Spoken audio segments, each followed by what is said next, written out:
Good morning, everybody. It's about 3 minutes before the hour, so I thought we'd start so that we don't pinch some of our speakers' time. In the next newsletter, there'll be a link through to our previous speakers' visuals. So we've had one or two requests for the visuals to be made available, and that link will be in the next newsletter from Professor Moot. Just a point, Jan Weber, who with Graham Robertson set up to this series on agriculture, won't be here today, but we'd like to thank Jan for her efforts there. Regarding live streaming and being able to put this on your computer, we're able to do it. And there'll be the directions in the next newsletter, which is going to come out next week. So we'll have that available for the remaining lectures in this series and going on until this jolly COVID thing is over. By the way, jolly good turnout today. Brilliant. Very, very happy. I think that's all. Are there any other points from the committee? Got any points that I've missed? If not, I will ask Graham Robertson to introduce our speaker for today. Thank you, Graham. Thank you, Tony. It's my pleasure to introduce our speaker today, who's John McCaw. John farms at Methven. His family moved to Methven about 50 years ago, and I've known them all that time. And after 50 years, I could probably say they're just about regarded as locals. It does take a while. John is, in many ways, a typical young farmer coming into agriculture in that he went to Lincoln University, has an honours degree in agricultural science. He travelled and spent 18 months working in a farm in Denmark. But what isn't typical about John is that he entered and won the Young Farmer of the Year contest about 16 years ago, and many of you will know that. It's a grueling sort of a campaign where you have to demonstrate practical skills, technical skills, management skills, financial skills, as well as general knowledge. And it's a very illustrious prize amongst, I think he would have won a big pile of fertilizer, maybe a chainsaw or two. But it does open a lot of doors and is a recognition of excellence in agriculture. Anyway, John's now managing director of the family farming company. And in that respect, I must say, he and his family are a success story because passing the farm on within the family is increasingly difficult. And once upon a time, the farm was handed on to the son, but that doesn't happen automatically nowadays for two reasons. Firstly, all the children have to be treated equally, and John has 3 sisters with illustrious careers outside of farming. And secondly, farms like the McCaw enterprise are very big businesses. There's 1,500 acres or 600 hectares of prime Canterbury soil, irrigated and with all the machinery, and you see some of it up there. They're big businesses and it's important to get the structure right.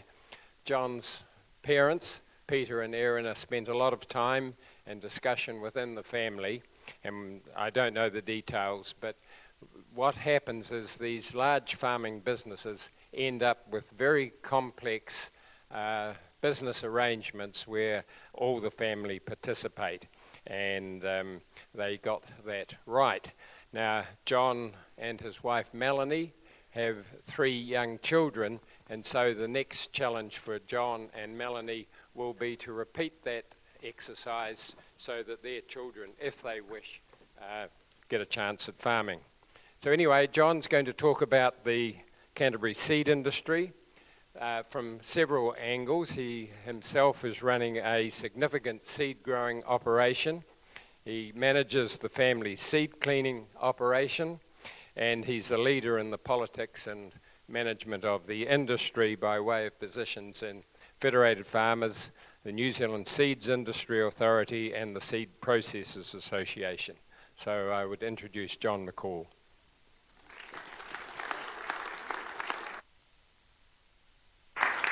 Well, thank you very much, Graham. That pretty much covers everything, so I'll take questions.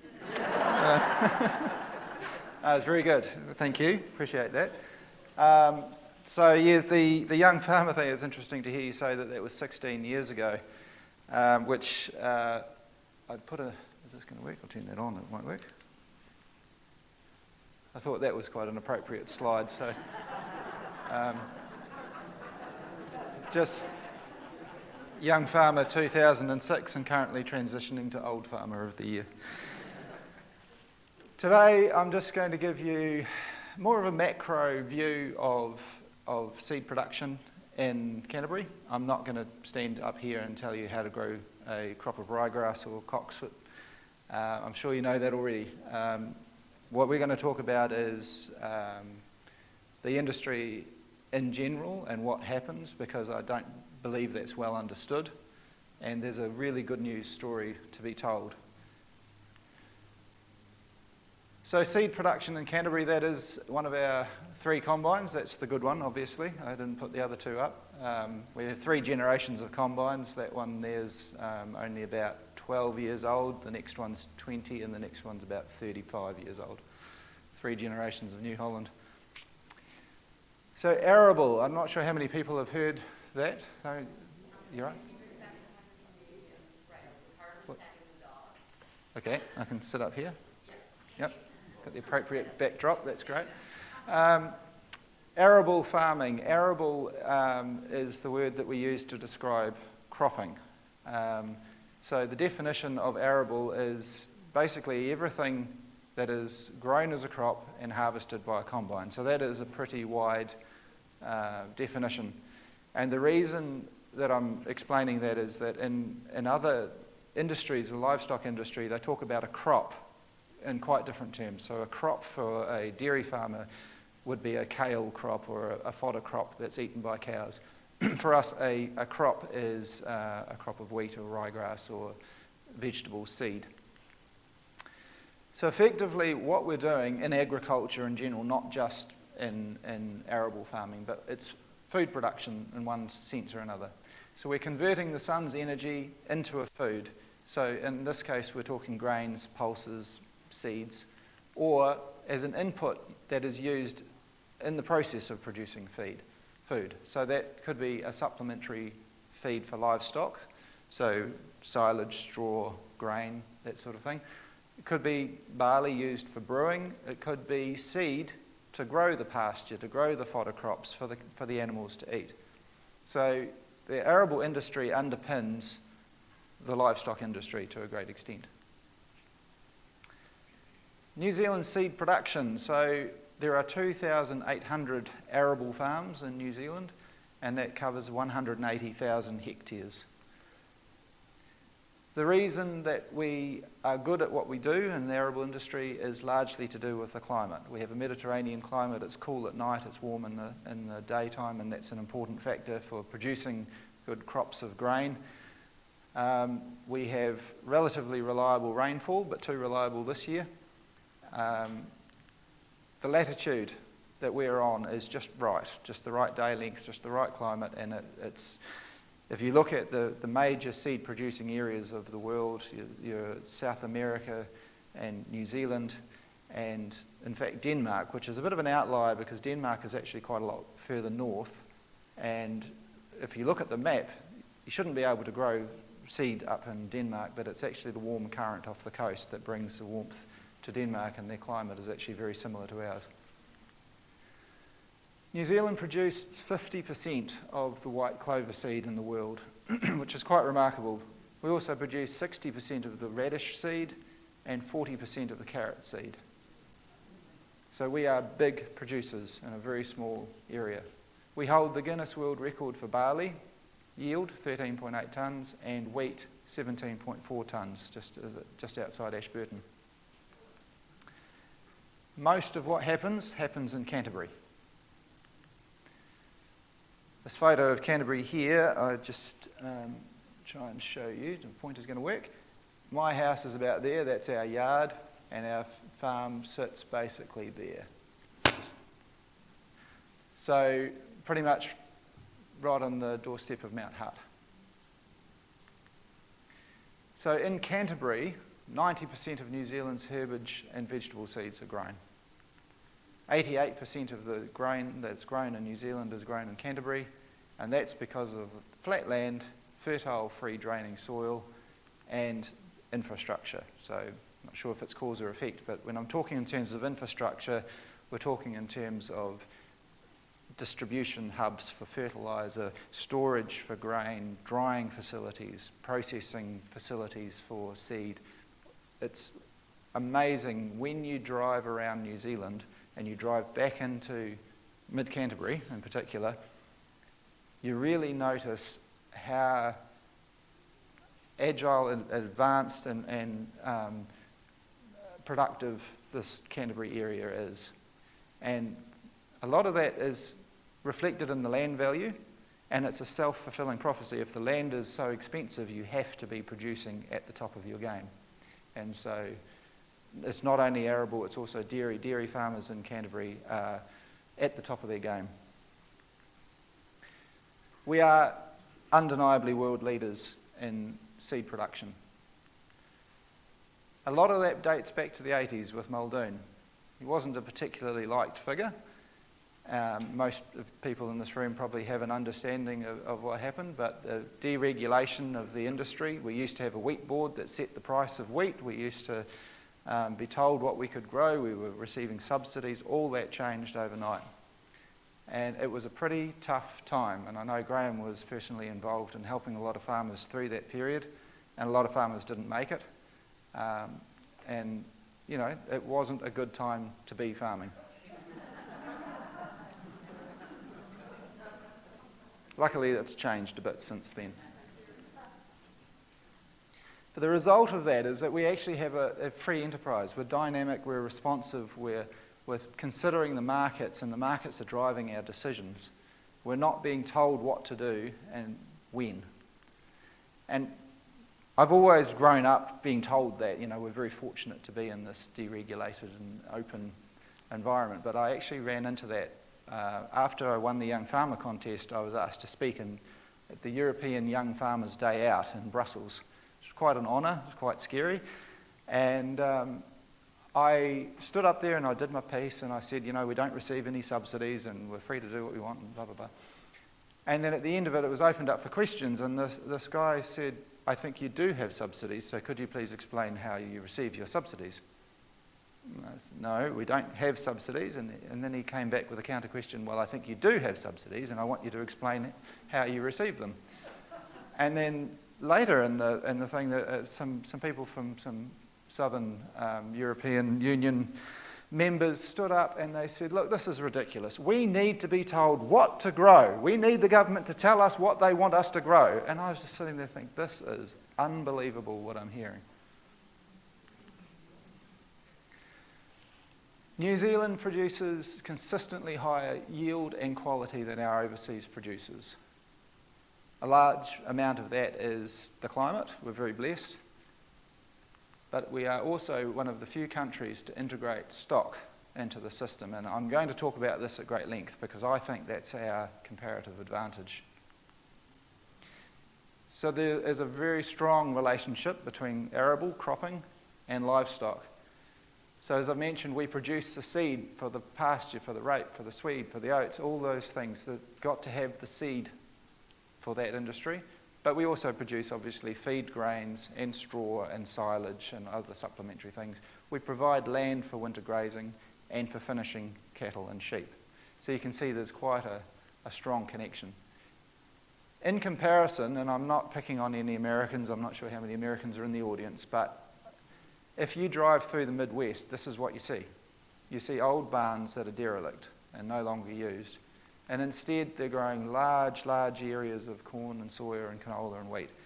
Again and again and again. There's no animals out on that land. They're very reliant on fertilisers, and very reliant on chemicals to control the weeds and things like that. And they're getting problems. The animals are there, but they're in feedlots, and the feed is taken to the animals. And they're getting problems with the soil structure. They're getting serious issues with herbicide resistance and a general decline in productivity. In contrast, let's look at the mixed cropping in New Zealand. So this is what we call a crop farm that integrates stock into the system. So we reduce the chemical inputs. So the animals graze out a lot of the weeds, so we don't need to spray them. They also affect the growth habit of the crop. And so by removing what's called the apical dominance, the plant puts out more branches, more tillers, and those tillers produce more seed. It also controls the amount of growth. When we're producing seed, we don't actually want to grow a great big crop of grass, we want to grow seed. If we grow a big crop of grass, it's just going to fall over. So we can do that two ways, and we do. We still use chemical, but we can control the amount of growth by using a hormone growth regulator. But we can also do it with sheep. And the sheep go in and they just keep grazing, and the plant effectively keeps its head down, and the growth is removed. That reduces the amount of disease, or the old leaf, and it also increases the seed yield and removes weed. Improves soil structure with nutrient cycling. All that dung and urine going back onto that land is very, very good. It feeds the land in a way that fertiliser from a bag simply can't. And it's improved return. We're making money out of these sheep. They're doing a job for us. They're improving our seed crop, but they're also quite profitable sideline. And in that sense, it improves the resilience and diversification of the farm, so you have an income at a different time of the year. So this slide, I've just sort of gone online and I've got a few photos and put it there, but what I'm trying to show here is what modern farming is about and what modern arable farming is. So we're using this guy in the middle at the top. He's using an app on a tablet there to record his agronomy notes, and possibly even using an app to look at the amount of green leaf on that plant. The scientist in the middle is actually a crop mark employee that's a merchant, and he is working on endophytes. I'll talk a little bit more about endophytes soon, but a lot of science goes into the breeding and production of new varieties. This fertiliser spreader will be accurately placing fertiliser using GPS, and you can map your farm and then apply fertiliser to the bits of the paddock that need it instead of just a broad application right across. You'll notice that, I know you can't see it on the combine, but all the machines in the bottom row there have all got a little yellow bulbous thing on the roof. That's your GPS receiver. So that gives you auto steering and guidance and the ability to map, in the case of the combine, the yield. You can variable rate apply chemical, so again you're putting it where you need it and not where it's not needed. And you're applying herbicides, insecticides, plant growth regulators, a lot of technology there available to manipulate the crop and control pests and diseases. And the middle one is a nice modern tractor with tracks that spread the weight and will be, no doubt, auto steering. This particular machine is one that I made. We make a lot of our own machinery. My father was quite a good engineer and he taught me from a young age. I imported that old windrower swather from America, pushed the wheels way out wide and made a mower on the front that cuts 5.2 metres wide. So this is used for ryegrass production, and a lot of people don't actually ever stop and think about the fact that ryegrass can be a seed crop as opposed to just a turf or a pasture. So we're growing it for the seed.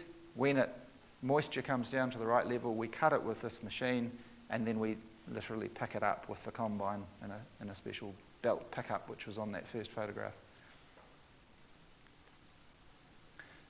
So it's pretty intensive. So why? Why do we need to be so intensive? And the answer is that the world has only enough food to feed the population for 60 days. So we need to be producing a lot of food from a relatively small area to keep the population fed. Without mechanisation, one person can manage 0.8 of 1 hectare. So we're currently running 600 hectares and we have 3 staff. So I'm going to tell you a little bit about our farm. I think our farm is relatively typical of a mixed arable cropping farm. We refer to it as Mount Harding. Mount Harding is the original home farm, and we've added twice. We bought the home farm in 1968. We bought the neighbouring sheep farm in 1988, which was a bold move given what I've just said about the deregulation at that time. And then we bought this Montara farm in 2008. So look out in 2028, here we come. Satellite image there, that's Ashburton, Methven. This is our farm here, so we can zoom in on that. This is actually from a piece of software that we use to record our farm inputs called ProductionWise. So it's quite clear here, that is the home farm, Mount Harding, bought in 1968. This is Bankery, 88, and this was the new one that we bought in 2008. Relatively all close. In between us is actually a dairy farm that we used to have a stake in, and we've since sold, but we work very, very closely with that dairy farm still. This is just the farm map that we work off. You can see on the left-hand side, this is quite different. These are very small paddocks, and it's set out like a dairy farm with troughs all in every paddock and a central laneway. The reason for that is that that area, there's a shingle area that basically comes through the farm through there. And so this is actually quite light, stony land, and it's not that great for cropping, but it's very, very good for pasture because the cows don't sink in and make a mess. And so we set it up like this so that we can have mobs in rotation, and it works very, very well. You could put a dairy shed in the middle of it, but we'd rather not. We're not dairy farmers. The extreme opposite of that, and they're not in scale, is this one here. So these are 4 hectares each, these paddocks. That paddock and that one are 30 hectares. The reason for that is that we don't have as many stock, and certainly not intensive over here, because this is very deep, beautiful, lovely soil, and the last thing we want to do is have cows on that in the wintertime. We're protecting the soil. We want big paddocks for big gear, and when you go over to that farm and you spray a paddock, you don't want to go over to spray 4 hectares, you want to go over and spray 30. So that's why there are fewer paddocks in there. I'm not going to go through all of these, but these are the crops that we either grow or have grown on our farm in the last few years. Some of those may be familiar, some of them may not. I won't spend too long on it, but we grow a lot of cereals, so wheat, barley, oats.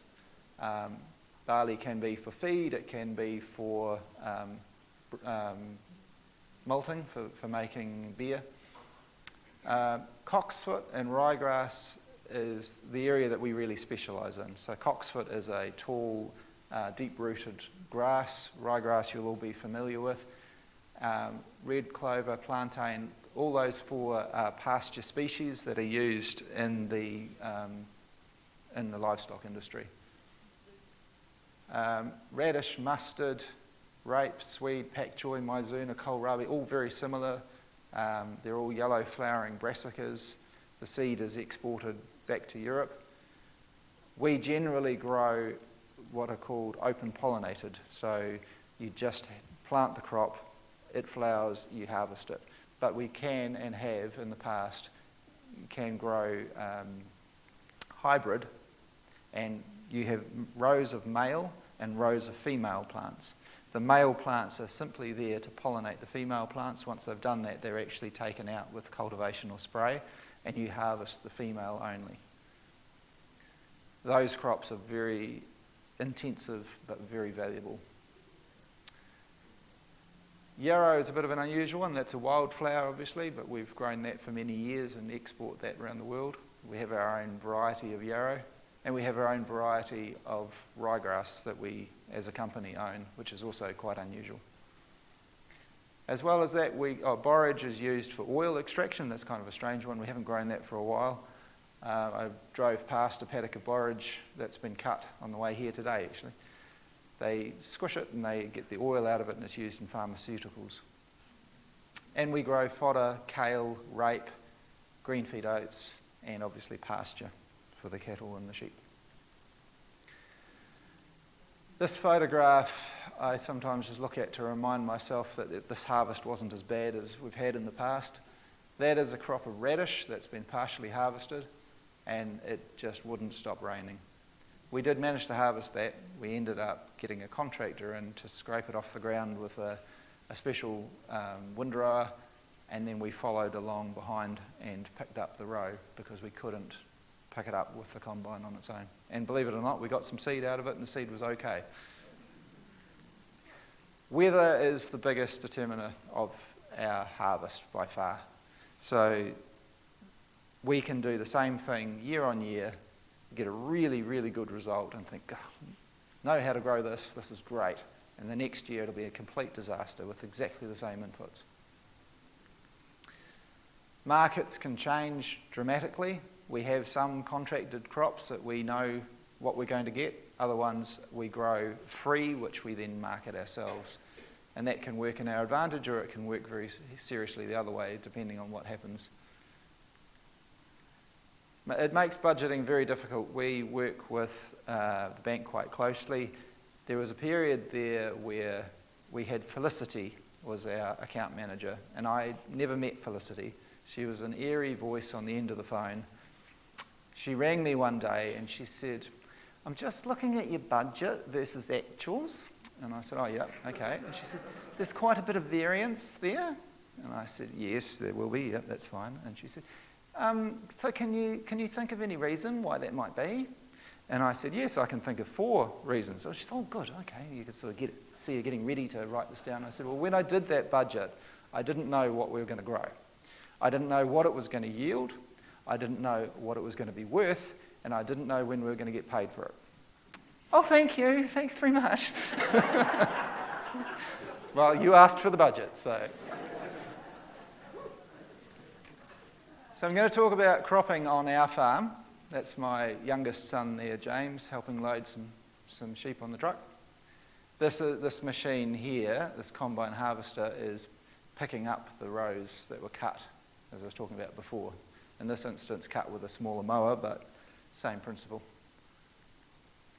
So on our farm, we raise calves for that dairy farm that we used to be involved with. So we have 320 calves, and at certain times of the year, we have 2 generations of animals on the farm, and we take them through to 18 months old in calf heifers, which will then return to the dairy farm, have a calf, and join the milking mob.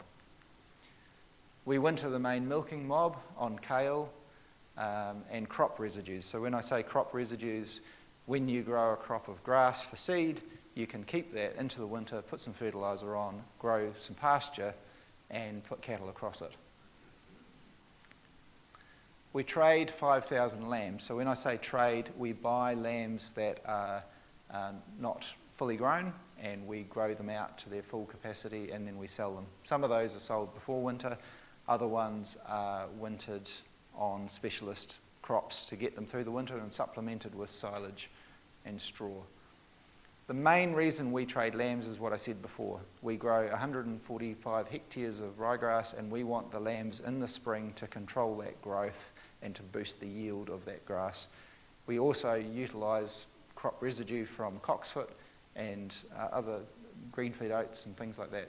And so it works very well. We have 65 hectares of designated pasture area, which was those little 4-hectare paddocks. We have ryegrass, and we have approximately 100 hectares of cocksfoot. We grow green feed oats, so over the winter we don't want our land to be fallow, we want it to be in production. So we've taken our crop of wheat, we simply go in with a machine and we drill oats, which grow in colder conditions and produce good quality feed for animals during the winter, and then that goes into a spring crop, often a brassica. And we grow specialist crops of kale and fodder beet. I had a look when I was preparing this. Of our 54 paddocks, there are 3 that won't have some animals on it sometime in this 12 months. So we call ourselves a crop farm, but in reality, we're really a stock farm. So what happens to the seed? We grow the seed and then it must be processed. So we actually have another company called McCaw Seeds, which is situated in the Methven Township, and we process that seed. So our primary job is to clean it. We also do some drying, but we clean that seed. So we take out other weed seeds and other contaminants such as dirt and other organic matter. And then we package it and we test it and we export it on behalf of other people. So here's a photograph. It's actually our trailer backed in, unloading what's called field-dressed seed. So those big yellow combine harvesters are incredible machines. They can roll along at 3 or 4 kilometres an hour, take in a huge bulk of crop, thresh it so it gets rubbed, it gets spun, it gets blown and shaken and sieved, and the seed ends up in the tank. And that is field-dressed seed. And it's actually pretty good. It's usually something around 80 to 90% pure seed at that point, which is quite remarkable. But we need to get it to 99% purity. We do that on a range of machinery.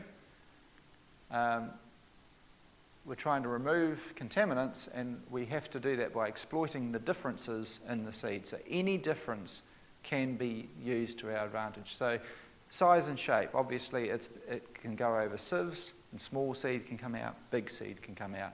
If it's round, it might roll. If it's flat, it'll slide. So you can have a machine where it literally goes down a spiral. It gets up speed. If it's round, it'll go off the spiral, but the seed will just slide all the way to the bottom, and that separates it. Could be hairy versus smooth. You have rollers in these machines covered in carpet, and a hairy seed will stick to the carpet, a smooth seed won't. Relative density, the seed can go over what's known as a gravity table, which is a shaking table with air coming up, but like air hockey. The seed moves around on that table, the heavy stuff goes to the top, the light seed goes to the bottom, and you can separate a seed that is exactly the same in every other respect, but it's heavier. Length, we do that on machines called cylinders. Thickness, you can have a seed that's the same length, the same shape, but it's slightly thicker. We can have a machine that makes that seed jump and land vertically on some round holes, and the thick ones can't go through and the thin ones can. Colour, that Sortex machine in the top left is a colour sorter. Absolutely fantastic technology. The seed, individual seed, drops past cameras which detect the colour, and then in the space of a few inches, that seed will then go past a jet of air which will go and blow it out sideways. And you hear this thing go, and that's all the things firing as the seed's pouring through. Magnetism. Soil is slightly magnetic. It's got iron in it. So we run it over a belt which is going over a very, very strong roller, and the soil will stay on that belt slightly longer than the seed. And you can have a dividing plate. The seed will go over it and the soil will go just before it. And there's others. So that's what we're doing. It's actually a very interesting thing to see. And you can generally get good results. It's packaged, it's stored like that, and then it's sent away for testing of purity and germination. I'll quickly mention endophytes. There's a whole lecture in its own, but an endophyte is a symbiotic fungi that lives within the plant. And they occur naturally, and they produce mycotoxins. And there are 3 main mycotoxins that they produce. One is called pyramine, and pyramine provides a natural protection to the plant from insect attack. It's an insecticide, effectively. There's lolitrum B, which causes a metabolic condition in the animal which causes staggers. It won't kill the animal directly, but the animal will become very staggery and it can't eat, and it may get cast or fall off a cliff or drown. And then there's ergovaline, which causes heat stress, and the animal can't eat enough, it can't cool down. Scientists in New Zealand recognised that pyramine could be a huge advantage if we could just get rid of these other things. So they started breeding fungi that produced the good pyramine and didn't produce the lolitrum and the ergovaline. and then they managed to actually put that back into the plants. And we are world leaders, and we've since then had more generations of these specialist endophytes. So as a grower, we have to worry about purity and germination, but also endophyte. So we have to be very careful that that seed doesn't receive a very strong fungicide that might kill that endophyte. We have to be careful that it never gets hot, and we have to protect that seed all the way through the process. So all of our seed that we harvest goes onto a drying floor and has air blown through it. Even if it's not wet, we take the heat out of it. If you don't, and particularly if it's wet, it will just cook, it'll heat up itself. There's a chemical reaction that happens within that seed, and it's the same reaction that causes wet straw to catch fire in a hay shed. Our seed is, a certified seed is done through one of 3 different certification systems. There's the OECD, which is used primarily for export. OECD EU is a branch of that. There's the ISTA, which is into America, and New Zealand has its own certified seed system. The seed is exported. It's everywhere, all over the show. Australia, South America, Europe and Asia. New Zealand's key advantage in the seed industry is that we can provide counter-season production. So if they have a bad year in Europe and they go, gosh, we haven't got enough spinach seed now, they'll come to New Zealand and say, could you please grow some spinach seed in what is their winter? And then we get it back to them, and that fills the gap. So there's huge pressure. It's got to be harvested, it's got to be dried, it's got to be cleaned, it's got to be tested and then exported and get back to that market before they need it or when they need it to plant. And that has actually become very, very difficult in this COVID environment with shipping restrictions and all those sorts of things. I'm just going to talk about a few other things that are related. Irrigation. So to me, irrigation is a wonderful thing, but I fear it has been associated with dairying and nutrient loss, and people have a negative perception about irrigation, and I don't believe that's warranted, particularly in the arable sector.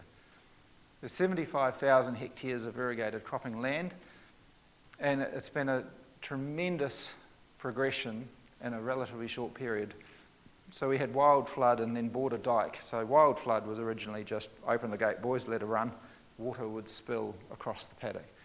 We then realised that it would be better if it stayed within a certain track. So using graders and latterly GPS, you can contour the land so that it's just the right gradient and it stays between these borders. But you overwater the start and the water didn't quite get to the end. They then moved to guns and rotorainers. You would have no doubt driven past rotorainers, the big spinning things.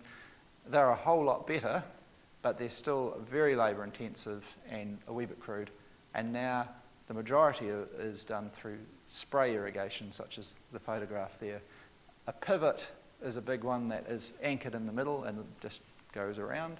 A lateral is the same machine, but it travels in a line sideways. So our farm, we have 3 pivots, and we cover 310 out of 385 hectares with those 3 pivots. I can control those pivots on an app on my phone.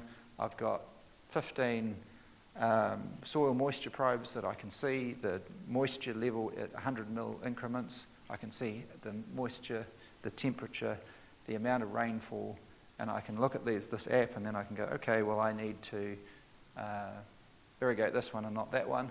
The pivots that we have are variable rate capable, so I can either choose to irrigate based on soil type, so its capacity to hold the moisture, or on the crop type. So I can skip a paddock with the pivot, just simply colour it in on the map and skip that paddock because we want to harvest it today, but I would like to irrigate the one beside it. It's absolutely fantastic.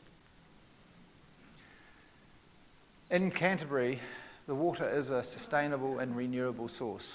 There are issues there that we're working on with the government. We need more infrastructure to capture that, but we are not mining a finite resource as they are overseas. For example, in California, it's a very, very old aquifer and it is dropping quickly, and they are using a finite resource.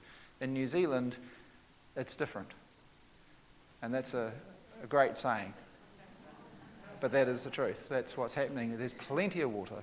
And it bugs me when you hear, oh, dairy uses so many litres of water per, litre of milk output. That water, they count everything, including rainfall. That water isn't used. It's not a finite gone from the system. It's simply passing through the system. It lands on the ground, it goes into the aquifers, or it evaporates into the clouds, and then it lands again in South America. It's not as if we're taking some water and removing it from the system. The benefits of irrigation is obviously increased yield and increased certainty. So for us, being near the hills and a higher rainfall, we have a relatively short period that we need to irrigate, but we know we can, and we farm differently because we know we can. We can buy those lambs because we know we can feed them. If it gets dry, we'll irrigate and we'll get that. And we can put the inputs in for a crop of wheat and know that we're going to get the yield that we think we are. Obviously you get improved quality, you get pinched grain and light seed if you run out of moisture. And we can grow a far wider range of crops. Crops that mature later that would almost certainly run out of water in our environment can now be grown. And part of our decision to go irrigating was simply that there is now so much irrigation that if you're not irrigated, you're not a real farmer. These firms, they get contracts from Europe to produce some high-value seed. The European customer doesn't want to find out, oh, well, sorry, you didn't get your seed because there was a drought. They don't want to know about a drought. They want their seed. And so irrigation takes out one of the major risks of drought. It actually improves the soil structure because the land is so much more productive, and there's more organic matter cycling, more nutrient cycling. It's healthier soil. If it doesn't dry out, then it's going to have more microbia and bacteria and fungi in the soil. This one might seem counterintuitive, but it actually reduces N leaching. And the reason I say that is, if you don't farm for a good year, you'll never have one. That's my father's saying. So we know we can grow 10 tonnes of wheat, and we know that every tonne of wheat needs 25 kilograms of nitrogen. So we'll put on 250 kilograms of nitrogen minus what we think is in the soil, and that will grow us a 10-tonne crop of wheat. Without irrigation, we might end up with 6 tonnes of wheat. It has happened before. That leaves all of that free nitrogen in the soil that we couldn't use. We put it on in good faith, but the rain didn't do what it was supposed to do. That nitrogen is sitting there, unused. You get a heavy rainfall event and you lose it. So with irrigation, we can use the nitrogen we put on. We put on what we know we need and we use it. Reduce soil erosion. Again, more organic matter in the soil. The soil is kept wet. There's more plant growth. And the soil is healthier. Healthier soil holds together far better than dry or low organic matter soil. Quick word about industry support. I won't talk too much about this, but we are very fortunate in New Zealand. We have some wonderful scientists. We've got 2 of the world's best scientists, leading scientists in terms of seed production in New Zealand. FAR stands for the Foundation for Arable Research, which was a grower initiative funded through voluntary levies. CIRC is a new one, that's a Seed Industry Research Centre, of which FAR is a major contributor. Lincoln and Massey universities, and actually the merchant firms do a tremendous amount of research on their own research farms. Politics and advocacy. Graham mentioned I'm sort of involved in this area. Federated Farmers, I'm sure you've all heard of Federated Farmers. It's a very, very important group that advocates on behalf of farmers. And within that, there is the subsection for herbage seed, so herbage seed being grasses. I'm the current chairman of the herbage seed subsection. Through that role, I sit on what's called the New Zealand Seeds Authority. And again, this is unique. It's very much a New Zealand thing. The New Zealand Seeds Authority consists of the merchant firms, growers, plant breeders and research, and even seed processors. And we all sit around the table, we all have a vote, and we all discuss policy, and we work through it alongside MPI and Assure Quality, who are the service providers, MPI being the Ministry for Primary Industries. And that is a real honour to sit at that table, because that's where the decisions are made and things really happen. And I've done that now for 2 or 3 years. And actually my best friend who I met at preschool, who farms over the fence, he is the other main grower on that committee. So we travel together and we talk together on the phone 3 or 4 times a day, and it actually makes it a very, very enjoyable job. It's not all good. There's all sorts of challenges. Environmental challenges, it's not necessarily a bad thing, but it's certainly a challenge. He Waka Ika Noa, which is the Primary Sector Climate Action Partnership. Now, I don't want to get too much involved in the politics of it, but the fact is that we have expectations on us as farmers to improve our performance in terms of carbon loss from the system. So we are all having to map our carbon footprint. It's quite frustrating. We produce tons and tons and tons of seed and silage and straw. None of that is counted in the sequestration of carbon. Only pine trees count. And those pine trees, it's utterly ridiculous. I don't know whether you're aware of what's happening down, particularly in Southland, but really good farms, sheep farms that have been highly productive for many years, that were cleared blood, sweat and tears by our ancestors, are now being sown in trees with no intention of harvesting them. It's simply for the carbon credits, and a lot of those carbon credits are going offshore anyway. And it's decimating rural communities, and it's just appalling. And realistically, in an ecological time frame, what are we actually talking about? You know, we're talking about pine trees. They have a very finite life of 30, 40, 50 years. Those trees are either going to collapse and rot, or they're going to burn, or maybe they will be harvested. But either way, that is not a sink for carbon. And yet it's being driven by all sorts of perverse political reasons. As a farmer, we have an allowable land use permit, which arrived in the mail and said you are allowed to run 720 cows, 5,000 lambs, you're allowed to produce this much wheat. You're not allowed to produce potatoes because you haven't in the past, and you don't grow white clover, so you'd have to get permission to do that. It's absolutely incredible. So I rang them up and I said to them, well, we don't have a fixed rotation. We buy enough lambs depending on the amount of ryegrass that we're going to have. We grow wheat depending on how much ex-Brassica land we had. It's not a change in land use if we have an extra 1,000 or 1,000 fewer sheep. It's just the reality of the rotation for this season. And I'm not going to ring up and ask for your permission to buy another 500 lambs this year. We'll see how that one goes. We all have farm environment plans, and they are audited. I've just had my big audit. I got an A+, but it took me a week of preparation. They go through absolutely everything. And it's fair. And I can see on our farm quite a seismic shift in attitude towards the environment and what we do. We recycle steel, we recycle plastic containers, things have improved a lot, and it's not all bad. It's a lot of hoops to go through, but it's positive and everyone has lifted their game. Overseer, you've probably heard about Overseer. This is a program that maps your inputs, your outputs, and therefore what it thinks you might be losing in terms of nitrogen or through the soil or phosphate across the top of the soil.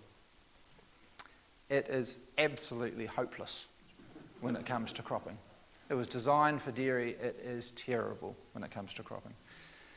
It cost me $500 and at least a week in the office to do my Overseer report. You're supposed to have blocks, so you might have, in a dairy farm, you might have your milking platform, which is where the cows graze while they're milking. You have your non-milking platform, your runoff block, irrigated or non-irrigated. So you might have 3 or 4 blocks. For us, every paddock is a block. Every paddock has a different fertiliser regime, a different history, a different future. 54 blocks that I have to try and prepare. So I got my report back and it said, well, you're losing this much through the soil. And I said, okay, I'd like to get some benefit out of this because I put a lot of work into it. Let's have a look and let's see if we can identify something that I can change that's going to improve that figure and probably improve my productivity. And she said, oh, well, here's one. Here, you're losing 100 kilograms of nitrogen a hectare here. So great, let's have a look. It was a crop of radish, which was harvested, cultivated once, and drilled in winter wheat. Now, winter wheat is a winter-active, deep-rooted plant. We don't put any nitrogen on until the spring. And I can't personally think of a better rotation that's going to be better for the soil and the environment. It turned out that they can't model radish, so they called it pasture. And they assumed that the pasture had been in for 6 years, had been ploughed and released all the fertility that had been built up by the cattle or sheep or whatever it was. And that's just one example. They can't model most of that list that I put up, so it all defaults to pasture. Nearly finished. Other challenges are fuel, inflation, all the things everybody's talking about at the moment. It's massive. We're price takers. Famously, farmers are the only group who buy retail and sell wholesale and pay the freight both ways. Regulation, loss of autonomy, loss of chemistry. A lot of talk about Roundup, which is one of the best things to ever happen to the environment. And we will potentially lose that over time, which will be a huge step backwards. Demographics, ageing population, particularly in farming. And perception and recognition. So I'm not sure how much of what I've told you today is news, but I suspect that most people have never stopped to think about arable farming. In fact, we spend hundreds of thousands of dollars on fertiliser every year. I went to a field day hosted by Ravensdown, and you had to fill in the form when you arrived, and I wasn't sheep, and I wasn't dairy, and I wasn't beef, and I had to tick other. And it really annoyed me. Regenerative agriculture, I'll skip through this, but when you Google regenerative agriculture, that's the sort of thing that you get. Historic blueprint to restore the earth. They talk about bio-farming, climate farming, carbon farming, soil farming. It's bollocks. That's what they're talking about. If everyone in the world farmed the way that we do in mid-Canterbury, we wouldn't even be talking about regenerative agriculture. Everything that we do is regenerative. Everything that we do is about bio and climate, soil. This is a wee bit hard to read. I can read it out if you like. We're blessed to live in a society that allows humanity to thrive and develop at a rate not previously possible. A plentiful supply of nutritious food allows doctors, lawyers, scientists, engineers and the like to focus on their profession rather than their survival. Modern farming techniques have solved the problem of where the next meal comes from, unleashing our creativity to develop humanity. It took me ages to write that. I heard it and I couldn't find it on the internet, so I had to rewrite it. But that's something that it was actually a US senator who stood up and said that, and it really rings true. Okay.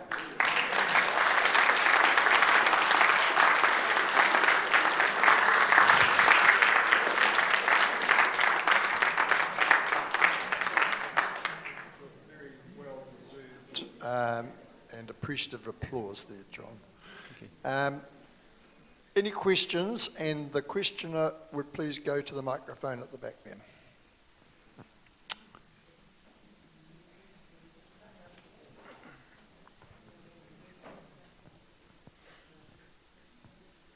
Having driven through Canterbury about a week ago, I noticed a lot of stubble being burnt.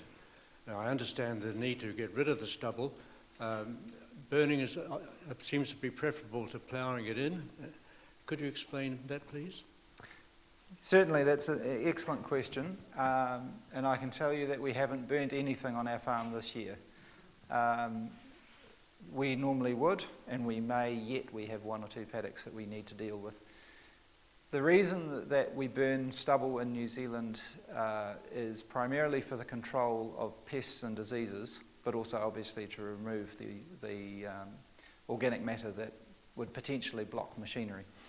So if you are going to a specialist ryegrass seed crop and you have spilt seed from the previous crop, particularly grass weeds, so those grass weeds will germinate and contaminate the next crop.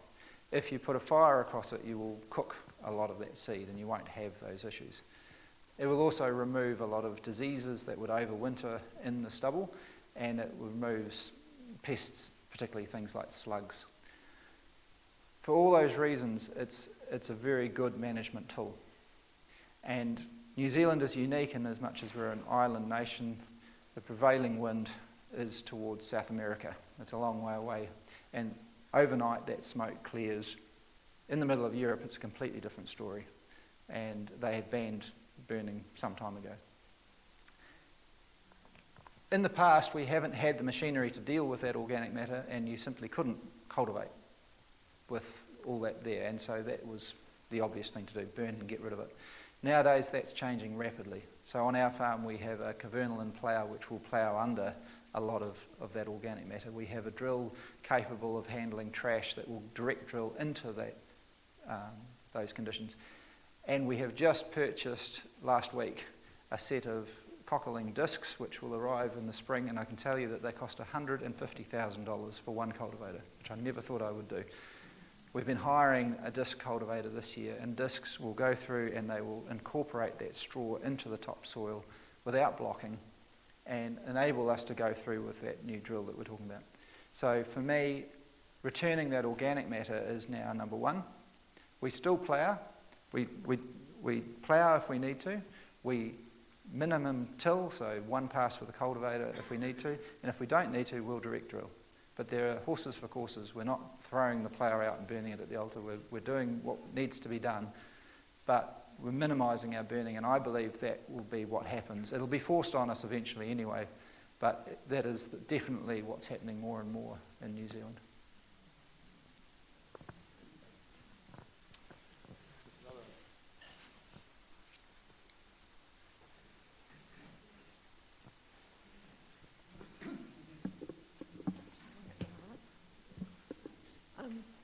I'm wondering how many people you employ on the property. There seem to be a lot of jobs going. Yep, so we have 3 people, but I tell a bit of a lie there. We have 3 people. I spend most of my time on the farm or in the office. I do a lot of off-farm stuff. We have 2 employees who are full-time. We usually have a trainee just for the summer period, so traditionally that's been a Danish trainee who has just finished school and wants to work on a farm like I did in reverse. In fact, I worked for a trainee who worked for us 40 years ago. And his daughter has come to school and lived with us back again. This year, for the last couple of years with COVID, there haven't been any trainees available, but we've been very fortunate to have a young guy do 2 years in a row, and he's very, very good.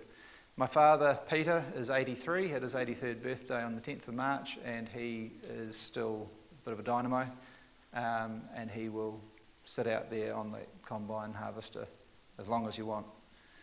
In fact, we had an issue a couple of years ago, just briefly. The mower broke. He broke it, actually. This is being recorded. And we had to strip the thing down in the workshop, and Dad and I pulled the whole thing apart and we rebuilt it and we put it back together, and it was 4 o'clock in the morning, and Dad said to me, "What do you want me to do?" And I said, "Act your age, go to bed." But he would have gone out there and he would have done it, and so yeah, he's a tremendous guy. But what about all that technical machinery you've got that we saw with people pushing buttons to do all the various things? Yeah, it's not quite like that. People need special training to use all those? Yes, there's certainly a high degree of specific knowledge there to go and use a GPS-operated machine, and so that's why we pay our staff very well, because we don't want to lose them. There's a lot of training to get somebody up to a standard to be able to just jump on a machine and use it nowadays. You certainly don't have to be physically strong to be a farmer these days, not like you used to, which is great because there are a lot of broken farmers around. But there is still, and always will be, a lot of physical work involved in farming, particularly when you incorporate sheep into the system. So yes, if you look at 600 hectares with only 2 other full-time employees, that's pretty good. But we do also use a seasonal staff and my father as well. What happens when your father no longer wants to do it? What was that? I missed that, sorry. What do you do when your father no longer wants to help? Then I guess we employ one more full-time person, but yeah, I think he'll die with his boots on. Yeah. He's a pretty tough old rooster. Yep. Thank you. I don't have to go there because I've got this. Do you see any way of reversing that dreadful pine trees in Southland problem? I think there has been a change in legislation last week or very recently, which will help. But there's already been a lot of land go into that system. The whole thing is ridiculous. I mean, carbon dioxide has been demonised. Carbon itself has been demonised. We're all carbon. Carbon dioxide is absolutely the fertiliser, the fuel for growth. And if you look back historically, our levels of carbon dioxide are relatively low. And the correlation between carbon dioxide levels and climate is actually not well understood. So the whole thing is quite perverse, and I think future generations will look back at this period and go, what were you thinking? It's my personal view. Okay, are there any more questions? We've got time for one more. This is your last question.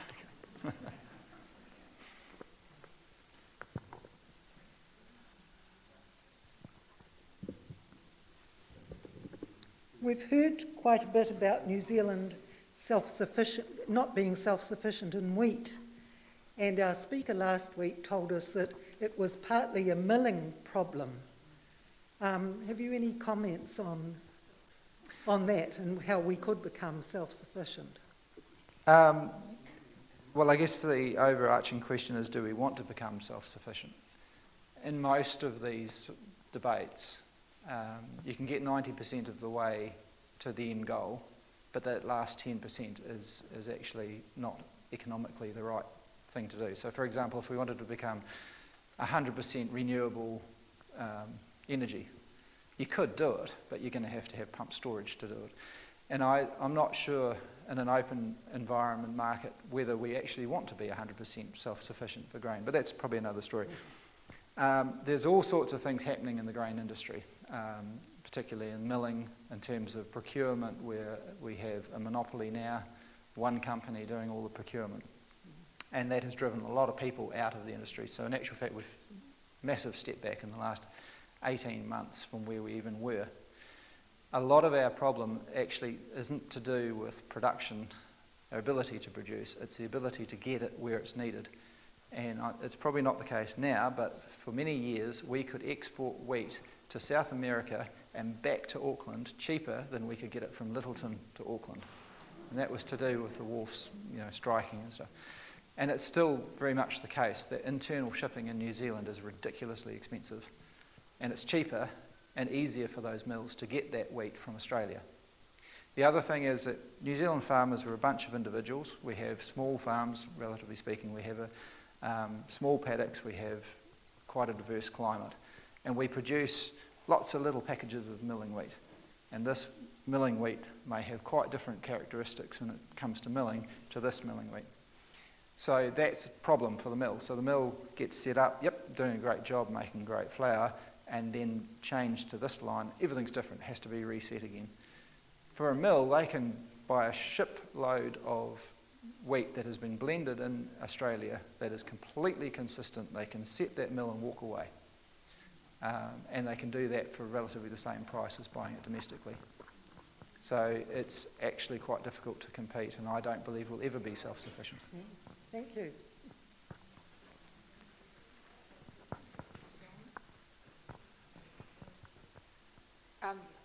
I'm virtually lost for words, actually, John. You have given us a very comprehensive vision, really, of what it is involved from a seed to the production, to the end product.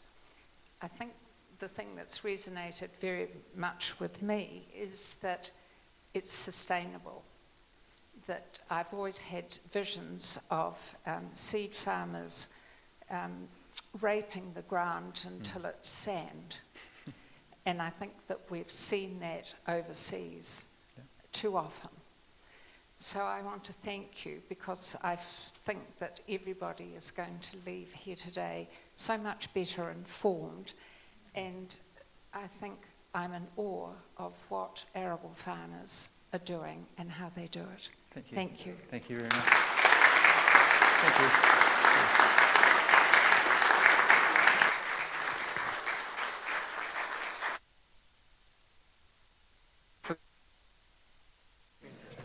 Thank you. Cool. That's good. Thank you. Well, I mean, one question. Do you